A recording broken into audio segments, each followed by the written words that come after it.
경제지식 네트워크 이병태입니다. 편의 서재 오늘은 지난번에 이어서 Equal is unfair, 평등은 불공정한 것이다. 이 편을 말씀드리도록 하겠습니다. 이 책에서 소위 평등을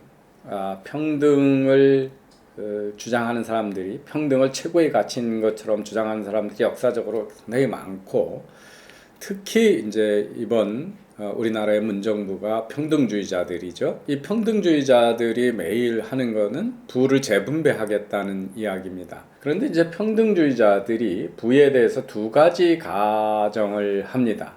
하나가 뭐냐 하면 부가 고정돼 있다. 그래서 한 사람이 너무 많이 가면 다른 사람이 덜 가져간다. 제로섬 게임, 이걸 이제 픽스드 파이 가정이라고 합니다. 그래서 파이 크기가 정해져 있다, 이런 얘기고요. 그래서 누가 많이 가져가는 사람이 있으면 덜 가져가는 사람이 있다는 거고요. 두 번째는 이제 그룹 파이 어섬션이라고 여기서 돼 있는데요. 부가 어떤 사회의 것이다 라고 보는 거죠. 그룹이 파이를 소유하고 있다라고 하는 겁니다. 이 두 가지 가정에 대해서 생각해 보도록 하겠습니다. 이 소위 고정된 파이, 이 한정된 파이의 가정주의자들은 이런 거죠. 우리나라에서 잘 알려진 좌파 경제학자 스티글리츠가 부자들은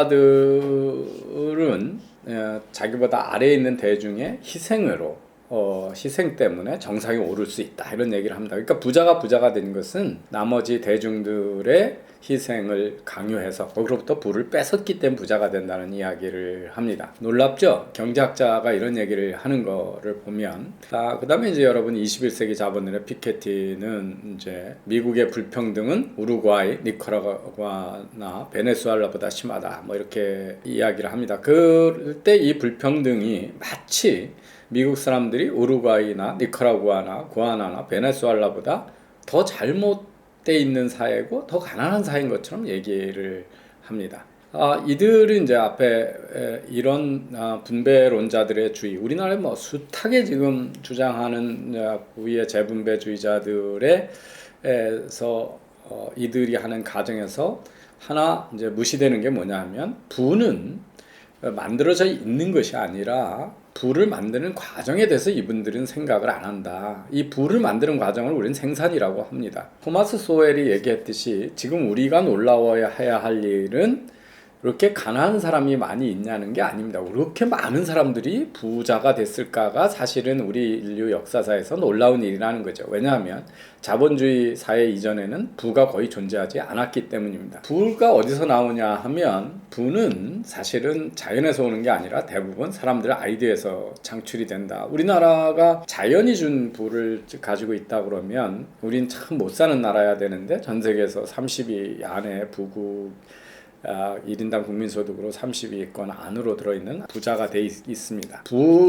새로운 그 경제 통계가 나올 때 우리나라에서 지금도 계속 반복되는 아우성이고 거짓말이 뭐냐 하면, 분배 통계가 나오니까 뭐냐면 그 상위 1%, 10%, 20%가 비중이 많이 가져간다. 그래서 흔히 하는 게 부익부 빈익빈이라 양극화라고 하는 아우성입니다. 두 번째가 뭐냐면, 나라의 부가 증가하는데 가계소득이 증가하지 못하고 있다. 이게 대표적인 선동입니다. 지금 중국 대사로 가 있는 장하성 실장도 똑같은 얘기를 했죠. 소득주도 성장론을 계속해야 되는 이유 중에 하나가 가계소득이 올라가지 못하고 있다 하는 주장입니다. 이 주장, 소위 임금 격차에 대한 히스테리, 이 선동들의 거짓인 이유가 몇 개가 있습니다. 하나는 자꾸 소득 배분을 가지고 1%, 2%, 20%가 많이 가진다고 그럴 때 사람들은 지난해의 10%가 올해 그 10%고, 지난해 1%가 올해 1%고, 아버지 시대의 1%가 지금 1%라면 이 얘기가 말이 되는 거겠죠. 근데 사람들은 이건 통계에 대한 몰이에서 오는 거고, 통계를 가지고 장난을 치는 거죠. 사람들은 특정 소득군에 머물러 있지 않습니다.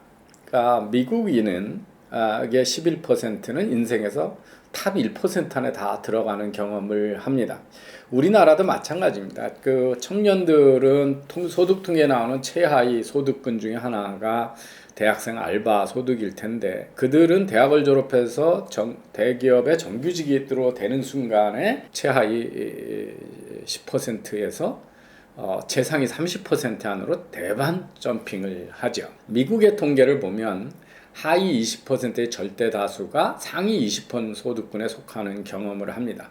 여러분 그 회사에서 퇴임하는 임원이나 부장들은 당연히 고소득층에 속하는데 그분들이 신입사원일 때 또는 학생으로 임시직으로 알바할 때 인턴할 때는 당연히 제하위 소득권이었겠죠. 그래서 사실은 우리가 긴 역사를 보면 하위 20%에 계속 거기서 퍼머넌트하게 계속 잔류하는 국민은 전체 국민의 1% 미만에 불과하다는 겁니다. 그리고 이제 이런 소득 격차할 때 부익분 빈익빈 할 때 가난한 사람의 소득이 줄지 않고 있다 하는 겁니다. 이 소득 격차를 가지고 개인의 소득 격차뿐만 아니라 가계 소득에 대해서 정체한다는 주장을 할 때 몇 가지 문제가 있습니다. 하나는 가계 소득이 정체하는 게 아니고 가계 구성원이 계속 변하고 있다. 그러니까 과거에 비해서 한 가게의 인원이 적어진다. 한 집이 두 집, 세 집으로 쪼개지고 있다라고 하는 사실을 이들은 이야기하고 있지 않죠. 그래서 가게가 숫자가 많이 쪼개지니까 한 가구당의 평균 소득은 경제 발전 속도만큼 올라가지 않는데 그것이 마치 기업이 소득을 조금 줘서 그런 것처럼 또 이것도 통계적인 장난을 치고 있습니다. 그 다음에 상위 20%하고 하위 20%를 가지고 가계 소득을 가지고 하위 20%에 비해서 최상위 20%가 몇 배 소득을 더 가지고 있다. 이래가지고 엄청 부당하게 많이 가지고 있는 것처럼 얘기합니다. 그런데 미국의 같은 경우에 하위 20%는 다 싱글 패밀리입니다. 1인 가구고 상위 20% 경우는 구성원이 숫자가 많아서 실제는 상위 20%가 하위 20%에 비해서 2배가 넘는 인구로 구성원으로 되어 있습니다. 한국의 경우도 지난해 3분기로 보면 1분위 소득, 5분위로 나눴을 때 1분위 소득의 가구의 구성원은 2.38명이고 5분위 소득의 구성원은 3.47명으로 거의 50% 가까이가 더 많습니다. 그래서 이 가계 소득을 가지고 상위 20%와 하위 20%를 가구로 나누면서 마치 그게 부당하게 많이 있는 것도 통계적인 장난입니다. 소득 격차가 늘어나는 거하고 절대 빈곤을 자꾸 착각을 해서 소득 격차를 소위 소득 불평등을 빈곤인 것처럼 아까 미국이 베네수엘라나 이런 아프리카 국가보다도 불평등이 심하다라고 피케티가 얘기할 때는 마치 미국의 사람들이 그런 나라처럼 빈곤하게 사는 것처럼 얘기를 합니다. 보여드린 그래프는 1900년서부터 2015년까지 전체가 인구가 얼마나 이제 올라갔느냐. 그래서 놀랍게도 1900년에 이제 10억이 좀 넘는 인구에서 20억 정도 인구에서 지금 우리가 거의 80억 인구로 올라가 있죠. 그런데 저 까만 부분이 절대 빈곤으로 사는 사람들이고 저 파란 부분이 빈곤에서 벗어난 사람입니다. 그래서 인구가 그렇게 많이 늘어났는데 절대 빈곤에서 사는 사람들은 극도로 줄어들었습니다. 그래서 이 경제 발전을 하면 빈곤은 줄어들고 소득 격차는 늘어나는 자연스러운 현상이 나타납니다. 그런데 이 빈곤이 어떻게 해서 줄어났냐 보면 이게 자세는 안 나왔습니다만은 빈곤이 급격히 줄어들기 시작하는 거는 1970년대에서부터입니다. 70년대부터 지금까지가 확연하게 줄어들게 되죠. 근데 그 60년대에서부터 한 2000년대까지 개도국들이 4.3%의 고도 성장을 하고 2000년 이후에부터 개도국들은 6%의 고도 성장을 해서 이 개발도상국 가난한 나라들이 고도 성장에 참여하는 나라들이 많아지면서 그 중에는 우리나라도 저 중간에 있었죠. 60년대부터 2000년까지 고도 성장을 해왔던 지금까지도 고도 성장하는 나라였고 얼마 전까지만 해도 우리도 대표적인 개발도상 국가였기 때문에 절대 빈곤에서 벗어난 겁니다. 그래서 전체의 3분의 2는 이 개도국의 고도 성장에 의해서 그 빈곤이 줄어들었다는 겁니다. 그래서 옆에 다음 그래프를 보시면 중국의 소득 격차가 경제 개발을 시작한 78년에 중국이 개방화를 시작을 했고, 보시면 80년대서부터 계속 그 경제 1인당 국민 소득이 증가하다가 최근 들어서 급격히 증가한 걸 볼 수 있습니다. 그래서 국민 소득이 그렇게 증가했지만 반면으로 중국 사람들 사이에 소득 격차는 급격히 확대가 되죠. 그래서 빨간색이 지니계수인데 1980년대 유사 자본주의를 도입하기 직전에는 소득 격차가 전 세계에서 가장 낮은 나라에 속하죠. 0.3도 안 되는 0.28 정도 되었는데 지금은 0.5 가까이 돼서 우리나라하고도 비교할 수 없을 정도로 소득 격차가 큰 나라가 됐습니다. 그래서 이 나라가 그 소득 격차 늘어난 게 왼쪽에 있고요. 오른쪽은 바로 이 구매력 지수로 2011년 달러로 해서 하루에 1불 90센트, 즉 하루에 2,000원 미만의 소득을 가지고 살고 있는 사람들이 몇 퍼센트가 줄어들었냐는 걸 보시면 중국이 놀라울 정도로 거의 이제 절대 빈곤의 인구가 하나도 없다는 걸 볼 수가 있습니다. 그래서 소득 격차와 빈곤은 전혀 상관이 없는 거다 하는 거고요. 그래서 전 세계에 그 빈곤, 절대 빈곤으로 살고 있는 사람들이 아까도 말씀드렸습니다만은 1900년 또는 1960년대서부터 급격히 떨어지는데 그 사실은 이제 80년대서부터 더 급격히 떨어졌죠. 그 이유가 중국이 경제 개발에 성공하면서입니다. 그래서 1990년만 해도 중국 인구의 66%가 절대 빈곤에 살고 있었는데 2013년에 1.9%로 줄어들었습니다. 그래서 상대적 격차가 빈곤하고 아무 상관이 없는데 이 픽스드 파이 주장하는 사람들은 마치 격차가 늘어나면 빈곤이 늘어나는 것처럼 얘기하는 거에 첫 번째 잘못된 이야기고, 빈부 격차가 줄어들면서 국가의 소득이 줄어서 가난해지는 나라의 대표적인 게 이제 브라질입니다. 이게 남미 국가들이 다 형편없는데 보시면 왼쪽에 있는 것이 2001년서부터 최근 2015년까지 2014년까지 브라질의 지니 계수가 줄어든 겁니다. 그 지니 계수가 줄어드니까 소득 격차가 줄어든 건데, 오른쪽에 보시면 2010년서부터 최근에 브라질은 계속 역성장을 하면서 소득이 줄어드는 것을 볼 수가 있습니다. 그래서 이 남미 중에서도 우루과이나 아르헨티나나 파라과이들이 완만하게 소득이 증가하는 반면에 브라질은 2011년서부터 2016년까지 소득이 상당히 급격히 떨어지는 그 과정에 진위 계수는 줄어들었습니다. 그래서 다 가난해지면 소득 격차가 줄어든다는 걸 볼 수가 있습니다. 우리나라에서 이제 가족 구성 변화에 따라서 빈곤이 확대되거나 우리나라의 상대적 빈곤이 잘 안 줄어지는 이유가 뭐냐 하면, 사실은 그 가족 구성이 급격히 변화하는 몇 가지 이유들이 있습니다. 하나는 이제 우리나라의 이혼율이 과거에 비해서 급증해 왔다는 거죠. 그리고 젊은이들이 늦게 결혼하고 비혼이 증가하면서 1인 가구가 또 늘어나고, 그리고 노인들이 분화되면서 가족의 분화가 돼서 아주 핵가족화된 1인 가구, 2인 가구가 급격히 줄어드는 거고, 노인들이 이제 일찍 은퇴하고 이런 것들이 되죠. 그래서 2015년 자료입니다. 보시면 가로촉이 그 가구의 구성원입니다. 그래서 1인 가구가 있고 2인 가구가 있고 7인 가구까지 있습니다. 뭐 요즘에 7인 가구가 얼마나 남아있는지 모르겠습니다만은 세로축은 그 가구 구성원의 수에 따라서 그 가구가 빈곤한 계층, 상대적 빈곤, 그러니까 우리나라 중위권 소득의 반 이하로 살고 있는 사람들의 몇 퍼센트 가구가 빈곤 가구나 보면 1인 가구는 무려 54%가 빈곤 가정입니다. 그런데 2인 가구만 돼도 31% 줄어들고 그것이 4인에서 7인이 되면 5%에서 6% 밖에 빈곤 가정이 없죠. 그래서 가족이 분화되는 것들이 그 상대적 빈곤율을 높이고 있고 우리나라가 최근에 이 가족 분화가 급격하다는 것들을 알 수가 있습니다. 그 상대적 빈곤율을 더 자세히 보시면 아빠가 없이 엄마가 여성이 가구주인 가구들 거기에 상대적 빈곤율은 2013년 기준으로 32.4%로 월등히 높죠. 그다음에 이제 노인들 고령층 65세 이상은 거의 50% 48%가 빈곤 가정으로 돼 있습니다.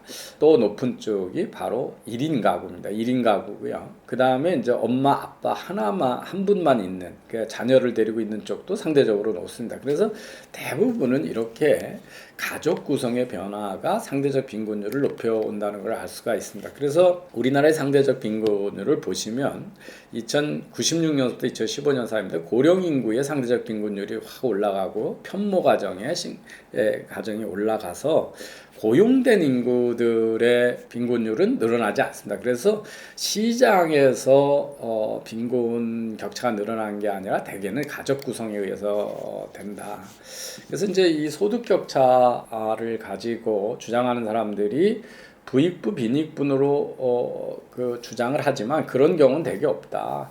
부자들이 소득이 3배로 늘어갈 때 가난한 사람들의 또는 보통 사람들의 소득이 2배만 늘어나면 다 더 부유해졌지만 소득 격차는 확대되죠. 부자들이 더 많이 늘었으니까. 그래서 자본주의 시장 경제는 부익부 빈익부다. 빈익빈이 아니라. 그래서 소득 격차 확대되지만 다 풍요로운 거라서 소득 격차와 국민의 풍요는 상충되지 않는다. 그런데 우리나라는 아까도 말씀드렸지만 그 상위 1%, 2%, 10%, 20%라는 사람이 어제 작년 한 세대 전에 같은 사람도 아닌데 그들의 포션이 커진다고 해서 마치 그 부자들이 많이 가져가는 것처럼 하기도 하고 마치 부자들이 많이 가져가면 가난한 사람들이 비난해지는 것처럼 양극화가 된다라고 하는 거짓말들이 아주 상식처럼 돼 있고 불행히도 지금 정부를 구성하고 있는 사람들이 그런 이야기를 합니다. 소득 격차가 이렇게 시장에서 자연스럽게 시장 경제를 하면서 나타나는 건데 그것이 과연 불공정한 것이냐. 우리 이 책의 제목이 Equal is unfair. 평등은 사실은 불공정한 거지 그렇다는 얘기는 격차는 공정할 수 있다는 거죠. 우리는 보통 격차를 불공정인 것처럼 소득 격차라고 안 그러고 소득 불평등이라고 그러죠. 불평등이라는 건 이미 불공정을 가정한 얘기입니다. 지난해에 그 스위스에 있는 스위스가 아니라 독일에 있는 IGA Institute of Labor Economics라고 하는 데서 이 3명의 학자들이 각 나라들 특히 이제 유럽 국가들이 소득 중에 얼마 부분이 불공정한 소득일까를 측정하는 연구를 최초로 해왔습니다. 기회를 균등하게 주면 불평등이 생기죠. 소득 격차 생깁니다. 왜? 능력 있는 사람들이 기회를 먼저 잡아서 좋은 걸 잘 하죠. 닷컴이라고 하는 기회가 있었습니다. 그때 기회를 먼저 해서 투자했던 네이버에 투자하고 넥슨에 투자하고 했던 사람들은 지금 대부호가 돼 있죠. 기회는 누구한테 있었지만 기회를 잡은 사람은 소수에 그칩니다. 그래서 기회의 균등은 당연히 소득 격차를 일으킵니다. 그렇지만 그 기회의 균등이 과연 가난을 계속 상속하게 만드냐, 그 가난으로부터 탈피하는 걸 막느냐. 소득 격차가 확대되면 지금 사회의 이동성이 떨어지고 빈곤이 고착화된다는 이야기들을 많이 합니다. 그런데 그 이야기가 사실인가를 하기 위해서 실증 연구를 한 것입니다. 보여드리는 것 중에 지금 이렇게 X표를 친 오른편에 있는 것들이 그 사이의 소득 격차 유럽 국가입니다. 그 맨 위에가 이제 리투아니아죠. 리투아니아는 이 소득 격차가 한 0.25 정도의 지니 계수가 있고요. 그런데 그 왼편에 있는 까만 막대 부분이 이 논문에서 본 불공정한 소득이라는 겁니다. 세상은 완벽하지 않습니다. 그래서 뭐 정부에다가 로비를 잘하거나 뭐 어떤 정권이 채택되는, 요즘 뭐 태양광 사업하는 사람 돈 많이 벌잖아요. 그거는 그 태양광 하는 사람들이 이번 정부하고 친한 정부고, 그래서 과연 이런 어떤 정권이 들어서 가지고 특정 산업을 일으키기 때문에 부를 가져가는 게 공정한 거냐, 이렇게 의문을 삼을 수가 있습니다. 그래서 보시면 전체 소득 불평등 중에 뭐 네덜란드나 핀란드 같은 데 보면 소득 격차도 훨씬 적지만 또 불공정한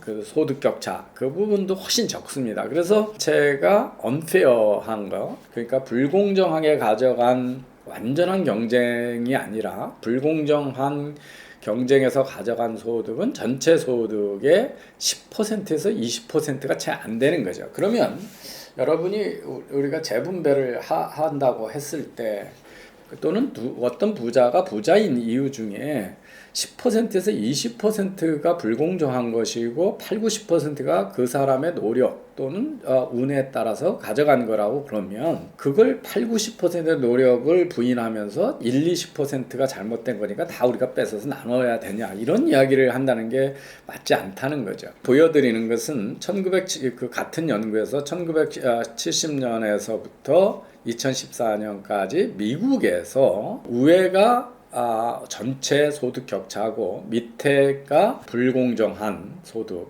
소위 지대추구 또는 뭐 정경 결탁에 의한, 정치와 뭐 결탁에 의한 그런 부의 비중이라고 합니다. 역시 이 소득 격차가 확대되지만 그것이 불공정한 결과에 의한 부의 세습이라든지 이런 거에서 의해서지는 게 아니고, 전체는 다 공정한 경쟁에 의해서 늘어나는 부라는 것을 지금 보고 계신 겁니다. 그래서 그 비중이 사실은 늘지 않고 있는 거죠.